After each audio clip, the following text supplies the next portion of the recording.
Hi, good evening అండి అందరికీ. So నిన్న పెట్టిన వీడియో మీకు బాగా హెల్ప్ఫుల్ అయిందని చెప్పి నేను అనుకుంటున్నాను. అండ్ నిన్న వీడియో కంటిన్యూషన్ అనమాట. సో నిన్న వీడియోలో నేను ఆల్రెడీ మెన్షన్ చేశాను, మనం ఏ టైంలో వాటర్ తీసుకోవాలి, 3 to 4 లీటర్స్ వాటర్ని ఎలా కంప్లీట్ చేసుకోవాలి డే అనే దాని గురించి. సో ఇవాళ నేను దాని డీటెయిల్ ఇన్ఫర్మేషన్ అనేది చెప్దాం అనుకుంటున్నాను. సో మనం ఎవ్రీడే కూడాను 3 to 4 లీటర్స్ వాటర్ అనేది కంప్లీట్ చేసుకోవాలన్నమాట. సో దానికి కూడా కొన్ని టైమింగ్స్ ఉన్నాయి. సో వాటర్ తీసుకోవడం అంటే రెగ్యులర్గా తీసేసుకోవడం కాదు. సో ఎందుకు అని అంటే ఆ టైమింగ్స్ అనేవి పర్ఫెక్ట్గా ఫాలో అవుతేనే మన బాడీ అనేది యూజ్ చేసుకోవడానికి హెల్ప్ అవుతూ ఉంటుందన్నమాట. సో అదేలా అంటే కనుక మనం మార్నింగ్ లెగుస్తాం కదా, ఏదైతే మీరు 10కి లెగుస్తారో అయితే 6 కానీ 5 కానీ 4 కానీ, సో ఎప్పుడైతే మీరు లేస్తారో లేచిన వెంటనే కూడాను ఖచ్చితంగా వాటర్ అనేది తీసుకోవాలన్నమాట. సో తీసుకుని మనం బ్రష్ చేసుకున్నా కూడాను బెస్ట్గా హెల్ప్ అవుతుంది. ఎందుకనంటే కనుక నైట్ అంతా వర్క్ చేసుకుని మన బాడీ ఆర్గాన్స్ ఏదైతే వచ్చే వేస్ట్ ఉందో బయటికి పంపించడానికి రెడీగా ఉంటుంది. సో అందుకనే మనం వాటర్ తీసుకుంటే కనుక సో దానికి ఇంకా ఇంటర్నల్లో ఉన్న ఆర్గాన్స్ అన్నిటికి కూడాను ఫ్రీ చేసుకోవడానికి హెల్ప్ అవుతుంది అనమాట. సో నెక్స్ట్ బిఫోర్ బాత్ కూడా ఖచ్చితంగా మనం వాటర్ అనేది తీసుకుని వెళ్ళాలి. అంటే స్నానానికి ముందు కూడా వాటర్ని కంప్లీట్ చేసుకుని వెళ్ళాలి. సో ఖచ్చితంగా 1 గ్లాస్ ఆఫ్ వాటర్ని మీరు కనుక తీసుకుని స్నానానికి వెళ్తే కనుక, సో స్నానం చేసేటప్పుడు కొంతమందికి బాడీ అనేది ఫ్లక్చువేట్ అవుతూ ఉంటుంది. అంటే లోపల బ్లడ్ ప్రెషర్ అనేది ఫ్లక్చువేట్ అవుతూ ఉంటుంది. సో అటువంటి ప్రాబ్లమ్స్ రాకుండా ఉండడానికి హెల్ప్ అవుతుంది. సో మేజర్గా హై బీపీ కానీ లో బీపీ కానీ అవ్వకుండా ఉండడానికి వాటర్ తీసుకుని మనం బాత్కి వెళ్ళడం మంచిదన్నమాట. సో అలాగే బ్రేక్ఫాస్ట్ చేసే ముందు కూడాను వాటర్ తీసుకుని చేయడం వల్ల సో తక్కువ ఫుడ్ కూడా వెళ్తుంది.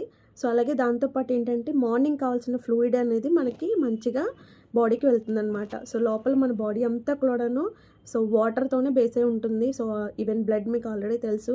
సో ఆ బ్లడ్ అనేది మంచిగా తయారవ్వాలన్నా, సో ప్రొడక్షన్ అనేది మంచిగా జరగాలి, మన సెల్స్ అనేవి హెల్తీగా ఉండాలంటే ఖచ్చితంగా డే బై డే మనం ప్రతిరోజు కూడా వాటర్ని ఇవ్వడం చాలా మంచిదన్నమాట. సో నెక్స్ట్ చూసుకుంటే లంచ్ చేసే హాఫ్ అన్ అవర్ ముందు అండ్ లంచ్ కంప్లీట్ అయిన హాఫ్ అన్ అవర్ తర్వాతే వాటర్ అనేది మనం తీసుకోవాలన్నమాట. సో ఎందుకనంటే కనుక ఫుడ్ అనేది తక్కువ వెళ్తుంది. సో దాంతోపాటు మనం ఫుడ్ తీసుకునేటప్పుడు ప్రతిసారి వాటర్ తీసుకుంటూ ఉన్నాం అనుకోండి, సో లోపల మన డైజెషన్ ప్రాబ్లమ్స్ అనేవి వస్తూ ఉంటాయి. సో కొంతమందికి గ్యాస్ట్రిక్ ప్రాబ్లమ్స్ వస్తూ ఉంటాయి, ఎక్కువ చెస్ట్ పెయిన్స్ అనేవి వస్తూ ఉంటాయి. సో ఇవన్నీ ఎందుకు వస్తాయి అంటే కనుక సరైన పోర్షన్లో వాటర్ అనేది తీసుకోకపోవడం వల్ల. సో కొంతమందికి ఎక్కువ అలవాటు ఉంటుందన్నమాట, ఫుడ్ తీసుకునే ప్రతిసారి వాటర్ తీసుకుంటూ ఉంటారు. సో అలా కాకుండా ఎప్పుడైతే హాఫ్ అన్ అవర్ ముందు కంప్లీట్ అయిన తర్వాత తీసుకుంటారో సో మీ డైజెషన్ ప్రాబ్లమ్స్ అనేవి రాకుండా ఉండడానికి కూడా హెల్ప్ అవుతూ ఉంటాయి. అండ్ ఈవినింగ్స్ ఏదైతే టీ టైం ఉందో టీ టైంకి ముందు కూడా మీరు వాటర్ని తీసుకుంటూ ఉండాలి. సో నెక్స్ట్ ఈవినింగ్ ఖచ్చితంగా వాటర్ కంప్లీట్ చేసుకుని పడుకోవడానికి ట్రై చేయండి. సో మార్నింగ్ 6 నుంచి ఈవినింగ్ 6 లోపల మీరు వాటర్ని ఎప్పుడైతే కంప్లీట్ చేసుకుంటారో నైట్ మీరు లెగిచే పని ఉండదన్నమాట. సో కొంతమంది పడుకున్న తర్వాత కూడా అదే పనిగా లెగుస్తూ ఉంటారు. సో అది మంచిది కాదు బాడీకి. ఎందుకనంటే కనుక మనం ఎప్పుడైతే డీప్ స్లీప్లోకి వెళ్ళిపోయామో మన ఆర్గాన్స్ అనేవి వర్క్ చేసుకోవడం స్టార్ట్ చేస్తూ ఉంటాయి.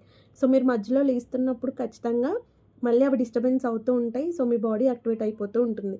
కొంతమంది లెగిచి పడుకున్న తర్వాత మళ్ళీ లెగిస్తే ఇంకా నిద్ర పట్టదు.